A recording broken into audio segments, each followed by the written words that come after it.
Hey, what's going on, guys? It's Brainbean here again, and Razer's got two compact keyboards that at first glance might look pretty similar. And if you're not familiar with Razer's catalog, you might be asking yourself, should I get the Blackwidow V3 Mini or the Huntsman Mini? Now, for those of you wondering why this video is coming out so much after these keyboards releases, well, I kind of shelved this one right around the time I went on my paternity leave, and I figured coming back and getting started making videos just makes sense to pick up and finish this one off. So I do have full-length reviews on either of these keyboards if you want to learn more about them at the end of the video, but for now, let's just jump into the comparison. Looking at the Huntsman Mini versus the new Blackwidow V3 Mini Hyperspeed, the most obvious difference aside from one having a much more palatable name is the form factor. The Huntsman Mini is a 60% keyboard with a standard layout, while the Blackwidow V3 is a 65% keyboard.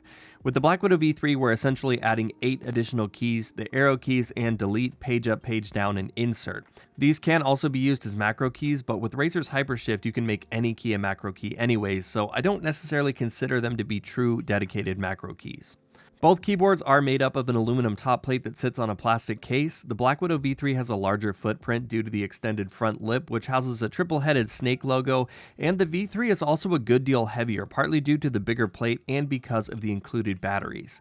I think the Huntsman Mini is a little bit more minimalistic and clean-looking, while the V3 Mini certainly has a slightly more gamery look to it with the stylings of the Blackwidow line and more RGB, which we're going to talk about here in just a little bit. The Huntsman Mini is available in both black and white, while the V3 Mini currently only comes in black. Although Razer did recently release the Blackwidow V3 Mini Phantom Edition, which gives you their Phantom keycaps with the keyboard at a little bit of a discount. In terms of layout and feel, I personally like the 65% keyboard more than a 60, and the extra weight makes the V3 feel a little bit more solid, although overall build quality of these two keyboards feels about the same. One advantage of the 60% layout of the Huntsman, though, is that getting aftermarket keycaps is going to be way easier than the Blackwidow V3 Mini because of its standard layout. One of the biggest differences between these two keyboards is that the Blackwidow V3 Mini is wireless, while the Huntsman Mini is wired. The V3 Mini can be toggled between Bluetooth or Razer's Hyperspeed 2.4 GHz wireless using the included dongle.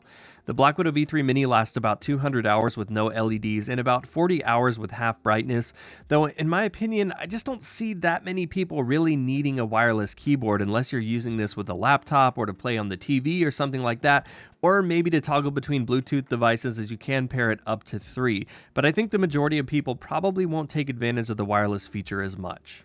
Looking at the switches, the Huntsman Mini has Razer optical switches which come in either clicky or linear, while the Blackwidow V3 Mini comes with mechanical switches that are also both in clicky and linear.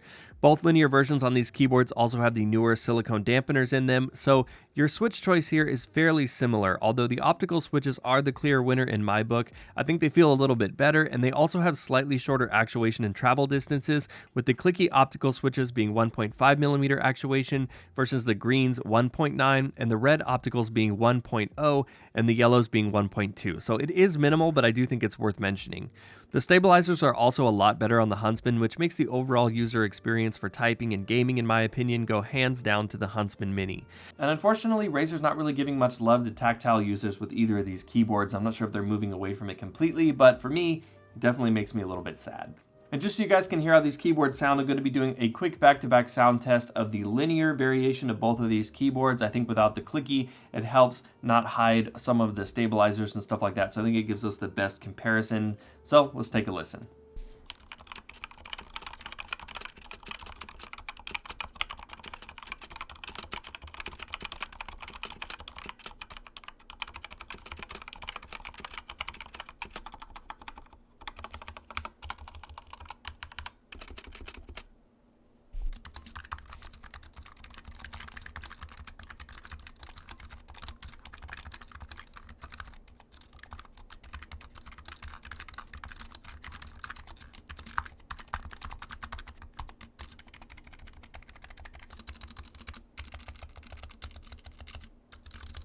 On top of these switches, the Huntsman Mini gives us double-shot PBT keycaps in either white or black to match their respective colorways, while the Blackwidow V3 Mini uses double-shot ABS keycaps.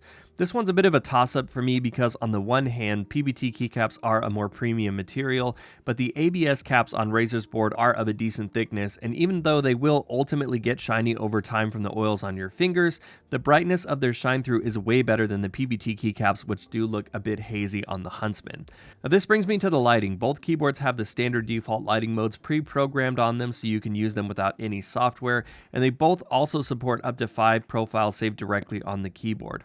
I think the Blackwidow V3 Mini does look a little bit better in the lighting department for 2 reasons. It's got better shine through on those ABS caps that I mentioned earlier, and the clear switch bodies allow for more light to leak out around the keyboard on the underside of the keys. And I think this is a pretty smart design choice by Razer, as it allows for a better look to the lighting while being used wireless under lower brightness settings, and it also makes the lights look that much more impressive at full brightness when you're using it wired.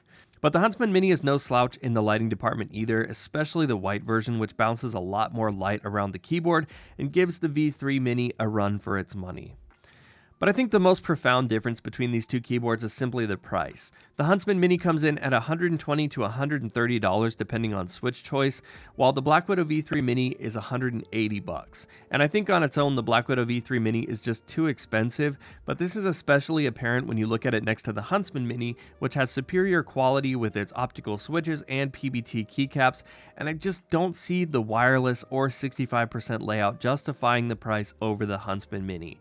Now maybe if you really want wireless functionality and you really want specifically a 65% Razer keyboard, well, then that's going to be your only option.